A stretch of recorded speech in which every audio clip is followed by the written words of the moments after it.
Finally Ant-Man and the क्वांटमैनिया का second और final trailer आ चुका है। देखा जाए तो ये ओरिजिनल ट्रेलर है, क्योंकि जो फर्स्ट ट्रेलर आया था वो एक तरीके से टीजर था। असली डिटेल्स तो इस ट्रेलर में है, क्योंकि इसमें बहुत सारे रेफरेंसेस और ईस्टर एग्स के बारे में बताया गया है। तो आज की इस वीडियो में हम इन्हीं रेफरेंसेस के बारे में बात करने वाले हैं। तो बिना किसी देरी के लेट्स गेट स्टार्टेड। तो सबसे पहले बात करते हैं इस मूवी में दिखने वाले सिटी के बारे में, जो कि शायद क्रोनोपोलिस हो सकती है, क्योंकि क्रोनोपोलिस कैंग द कॉन्करर का अपना बनाया हुआ शहर है, जो टाइम एंड स्पेस के बाहर एक ट्रांसपेरेंट डोम के अंदर बसा हुआ है। और जैसा कि हमें एंटमैन एंड द वास्प में दिखाया गया था कि एक सिटी है क्वांटम रियल के अंदर, जो कि ट्रांसपेरेंट बबल के अंदर है, तो पॉसिबली ये सिटी क्रोनोपोलिस ही हो सकती है। ये सिटी टाइम एंड स्पेस के बाहर होने की वजह से हर एक टाइमलाइन के टच में है, और ये उन टाइमलाइन को अफेक्ट भी कर सकती है without creating any alternating timelines. तो शायद इसी टेक्निक की वजह से ये इमेज जो हमें लोकी सीरीज में दिखा था, वो लोकी और सिल्वी को एक पर्सनल उनकी खुद की टाइमलाइन देने वाला था। लेकिन सबसे मेन बात यहाँ पर ये है कि क्रोनोपोलिस बनाने वाला कैंग ओरिजिनल कैंग नहीं था, मतलब सबसे बड़ा विलन नहीं था, बल्कि एक दिन कैंग प्राइम अपनी काउंसिल ऑफ कैंग को लेकर यहाँ पर आता है और इस कैंग को मारकर खुद क्रोनोपोलिस पर राज करने लगता है। और शायद यही मेन पॉइंट होगा मूवी के अंदर, जहाँ पर कैंग प्राइम एंटमैन की मदद करेगा क्रोनोपोलिस वाले कैंग को मारने के लिए। और एंटमैन को लगेगा कि ये कैंग का एक अच्छा वेरिएंट है, और इसी तरह से इस पूरी मूवी के बाद इंट्रोड्यूस होगा असली कैंग, जो कि है कैंग प्राइम। लेकिन स्टोरी इतनी जल्दी ख़त्म नहीं होती, तो कैंग प्राइम को ढूंढते हुए अवेंजर्स, फैंटास्टिक फोर्स और इटर्नल्स के कुछ मेंबर्स पहुंच जाते हैं क्रोनोपोलिस, और यहाँ पर पहुंचने के लिए उनकी मदद करती है टर्मिनेट्रिक्स नाम की एक एंटी हीरो। ये लोग टाइमली नाम की एक जगह से टाइम पोर्टल खोल के क्रोनोपोलिस पहुंचते हैं, लेकिन यहाँ आते टर्मिनेट्रिक्स हीरोज के बीच में कुछ झोल लगा देती है, और इसी वजह से सारे हीरोज आपस में ही लड़ने लगते हैं।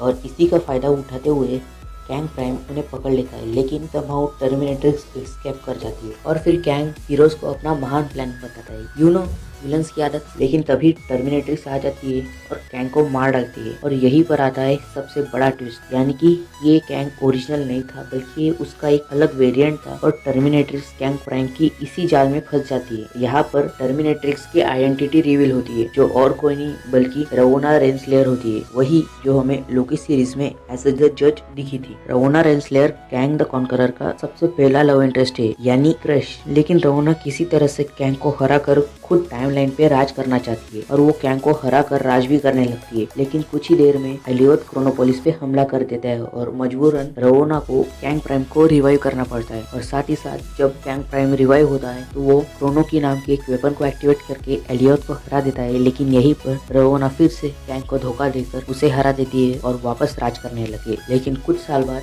जब रवोना को सच में कैंग से प्यार हो जाता है, और फिर कई सालों तक ये दोनों खुशी खुशी टाइमलाइन पे रूल करते हैं, unless and until Kang bore हो जाता है। और वो बोर होने के बाद वापस वही जाता है जहाँ पर उसने सबसे पहले उस जगह को कॉन्कर किया था, क्रोनोपोलिस से भी पहले, यानी कि एंशिएंट इजिप्ट में। एंशिएंट इजिप्ट में जाने के बाद उसे पता चलता है कि उसकी डेस्टिनी है इमॉर्टस बनना। तो वो वापस क्रोनोपोलिस आता है, और करंट जो इमॉर्टस है उस पर एक वॉर डिक्लेयर कर देता है। बदले में इमॉर्टस भी कैंग के खिलाफ वॉर डिक्लेयर कर देता है। हालांकि कैंग के सिस्टम और वेपन्स उसे डिफेंड कर लेते हैं, लेकिन कैंग को पता चल जाता है कि ये जंग वो जीतने वाला नहीं है, और इसीलिए वो टाइम मशीन से भागने की कोशिश करता है। लेकिन उससे पहले वो हर्ट ऑफ फॉरएवर को डिस्ट्रॉय करना चाहता है। तो हर्ट ऑफ फॉरएवर वो चीज है जिसकी वजह से क्रोनोपोलिस को पावर मिलती है, और जिसकी वजह से वो सारी टाइमलाइन को कंट्रोल कर सकता है और बदल भी सकता है बिना अल्टरनेटिंग टाइमलाइन क्रिएट किए हुए। और वो नहीं चाहता कि ये हर्ट ऑफ फॉरएवर इमॉर्टस के हाथ लगे, और इसीलिए वो इसे डिस्ट्रॉय करना चाहता है। लेकिन वो टाइम रहते इसे डिस्ट्रॉय नहीं कर पाता, और वो ये हाथ में लग जाती है इमॉर्टस के, और इमॉर्टस इसे फॉरएवर क्रिस्टल में कन्वर्ट कर देता है। और साथ ही साथ उससे पावर मिल जाती है कि वो